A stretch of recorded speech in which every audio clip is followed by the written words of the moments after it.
یہ جو باطن کا شعور ہے اس کا کیا مطلب ہے، اور جس کو یہ شعور دینے والا پیر نہیں ملتا اس کے بارے میں کیا حکم ہے؟ باطن کے شعور کا مطلب یہ ہے کہ وجود اور وجود کی وجوہات کو دریافت کیا جائے۔ وجود کا جواز باطن ہے اور وجود ظاہر ہے، وجود کا انجام باطن ہے اور وجود ظاہر ہے، وجود کا سبب باطن ہے اور وجود ظاہر ہے۔ گویا کہ اسباب، وجوہات، نتائج، جواز اور احساسات سارے باطن ہیں۔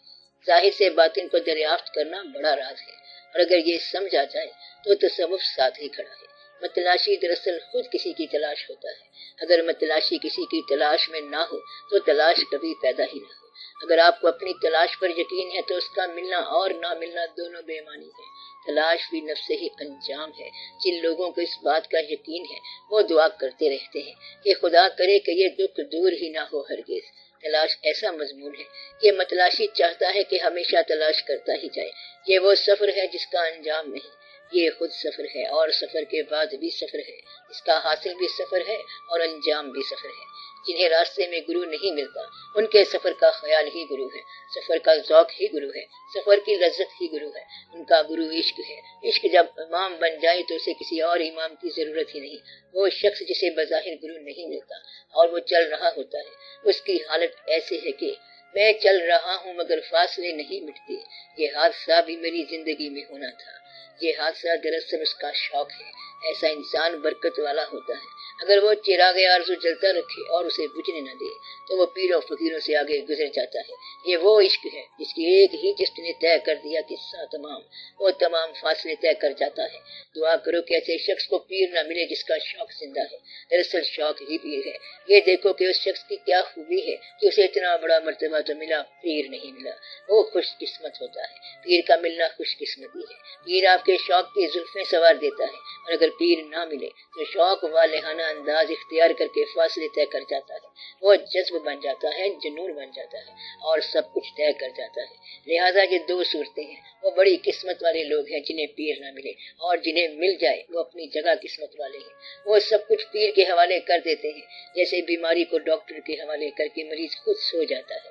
اب اصل بات یہ ہے کہ کھیل پیر کے لیے نہیں بلکہ قادر کے لیے ہے، اور قادر سب کچھ جانتا ہے، آپ کے سفر کو جانتا ہے، آپ کے مقصد کو جانتا ہے، آپ کی نیت کو جانتا ہے۔ آپ اپنی مرضی کو تقدیر سمجھ لیتے ہیں، حالانکہ تقدیر آپ کے پیچھے لگی ہوئی ہے۔ آپ نیکی بدی کا تصور خود بنا لیتے ہیں، حالانکہ نیکی بدی کا تصور اللہ نے خود بنایا ہوا ہے۔ مثلاً آپ یہ کہتے ہیں کہ یہ بری بات ہے، مگر بری بات وہ ہے جس کو وہ برا کہے، اچھی وہ جس کو وہ اچھا کہے، گناہ وہ جس کو وہ گناہ کہے، اور خامی وہ جس کو وہ خامی کہے۔ ایک آدمی بڑا خوبصورت ہے اور اگر اپنے صاحب کو پسند ہی نہیں تو پھر کیا خوبصورت ہے؟ بات تو کوئی نہ بنی۔ حسن کی تعریف یہ ہے کہ اسے قبول کرنے والا عشق موجود ہو۔ وہ حسن کے جسے عشق نہیں ملا اس حسن کو ہم کیا کہیں سوائے محرومی کے، اور اگر حسن نہیں ہے اور اسے عشق مل گیا تو عشق کا ملنا ہی حسن ہے، ورنہ وہ حسن محرومی ہے۔ اگر محبوب کو طالب مل جائے تو وہ محبوب کہلاتا ہے، ورنہ محبوب کی اور کوئی صفت نہیں سوائے اس کے کہ کوئی چاہنے والا ہو۔ اگر کوئی چاہنے والا نہیں ہے تو کوئی کتنا ہی حسین ہو بیکار ہے۔ اگر آپ کے اندر طلب کی تمنا نہ ہو تو آپ کتنے ہی اچھے ہو جائیں بیکار ہے۔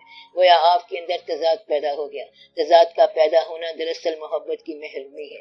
عشق خود ہی پیر ہے۔ حضرت میاں میر رحمت اللہ سے کسی نے آ کر کہا کہ آپ کا مرید کہتا ہے میرا پیر اللہ ہے۔ آپ نے فرمایا میں نے اسے یہی تو تعلیم دی ہے کہ پیر اللہ ہے، یعنی اگر اللہ نہ ہو اور اللہ کا شوق نہ ہو تو پھر پیر کدھر سے آیا؟